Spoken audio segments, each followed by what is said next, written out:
पर सुबह के समय में एक पेट्रोल पंप है जहां पर कि अमानतुल्लाह के बेटे हैं जो कि पेट्रोल लेना था, लाइन तोड़ करके और ज़बरदस्ती पेट्रोल लेने के प्रयास में इनके द्वारा कर्मचारियों के साथ मारपीट की गई।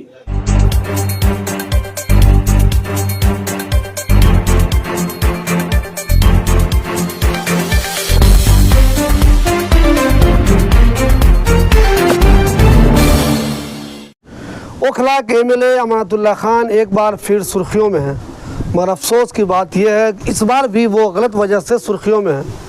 खबर यह है कि उनके बेटे अनस ने नोएडा के 94 सेक्टर में एक पेट्रोल पंप पर मारपीट की है और उसके बाद अनस के खिलाफ एफआईआर भी दर्ज हो गई है। जी हाँ, एफआईआर दर्ज हुई है और एफआईआर की जो कॉपी हमारे पास है उसके मुताबिक एफआईआर में ये लिखा गया है कि आज सुबह में 9 बजे के बाद अनस अपनी ब्रेजा कार से उस पेट्रोल पंप पर गए और वहाँ जो सेल्समैन थे उससे अनस ने ये जिद की कि तुम पहले मेरी गाड़ी में पेट्रोल डालो। जब उन लोगों ने ऐसा करने से मना कर दिया तो अनस ने उन लोगों के साथ मारपीट की। सीसीटीवी की जो फुटेज हमारे पास है वो मैं यहाँ डाल रहा हूँ, उसमें साफ साफ दिख रहा है कि अनस अपनी कार के पीछे से कुछ निकाल रहे हैं।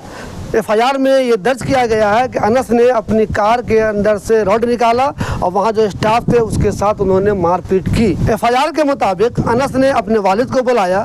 जब अमानतुल्लाह खान वहाँ पर आए तो एफआईआर में ऐसा लिखा हुआ है कि अमानतुल्लाह खान ने भी जो वहाँ स्टाफ है या जो मैनेजर हैं उनके साथ सही सलूक नहीं किया और उनको एक तरह से धमकी दी। अमानतुल्लाह खान वहाँ मौजूद है, इसकी सीसीटीवी भी हमारे पास है, वो भी मैं यहाँ डाल रहा हूँ। लेकिन इससे ऐसा कुछ ये साबित नहीं होता कि अमानतुल्लाह खान ने वहाँ जाकर उन लोगों को धमकी दी।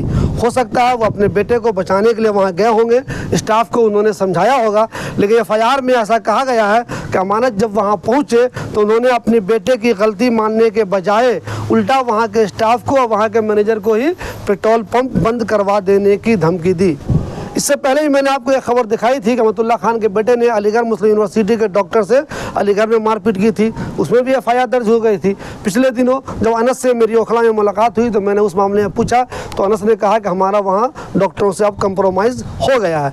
अब अनस ने दोबारा नोएडा में पेट्रोल पंप पर मारपीट की है। रोड रेज कोई नई बात नहीं है, पेट्रोल पंप पे मारपीट भी कोई नई बात नहीं है, लेकिन चूँकि अनस एमएलए के बेटे हैं और एमएलए का बेटा अगर मारपीट करता है तो ये अपने आप में एक खबर है।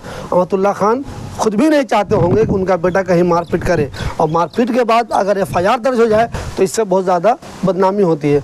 आप सब जानते हैं इन दिनों इलेक्शन का ज़माना है। अमानतुल्लाह खान एक तो अपने आप को पूरी तरह क्लीन चिट करवाने की मेहनत कर रहे हैं और दूसरी तरफ चूँकि इलेक्शन का ज़माना है तो वो जो कुलदीप कुमार हैं उनके लिए भी मेहनत कर रहे हैं। ऐसे में अगर उनका बेटा कहीं मारपीट कर ले, एफआईआर दर्ज हो जाए तो ये उनके लिए भी बहुत तकलीफ़ की बात है।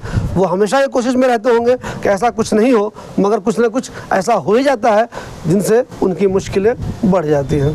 थाना पेटवन का प्रकरण है जहां पर एक तहरीर प्राप्त हुई कि यहां पर सुबह के समय में एक पेट्रोल पंप है जहां पर कि अमानतुल्लाह के बेटे हैं जो कि पेट्रोल लेना था, लाइन तोड़ करके और ज़बरदस्ती पेट्रोल लेने के प्रयास में इनके द्वारा कर्मचारियों के साथ मारपीट की गई और धमकी दी गई। उसके पश्चात विधायक अमानतुल्लाह स्वयं आए, तहरीर में अंकित किया गया है, उनके द्वारा भी धमकी दी गई। इस तहरीर के प्राप्त होने के पश्चात मुकदमा पंजीकृत कर लिया गया है, आवश्यक वैधानिक कार्रवाई की जा रही है। सर, जब मारपीट की जा रही तो उस टाइम कितने लोग थे वहाँ पर? हम लोग अभी जांच कर रहे हैं, सीसीटीवी फुटेज हम लोग देख रहे हैं, सारे एविडेंस कलेक्ट कर रहे हैं। सारे एविडेंस के आधार पर हम लोग अभी अपेक्षित वैधानिक कार्रवाई शीघ्र सुनिश्चित हुआ है।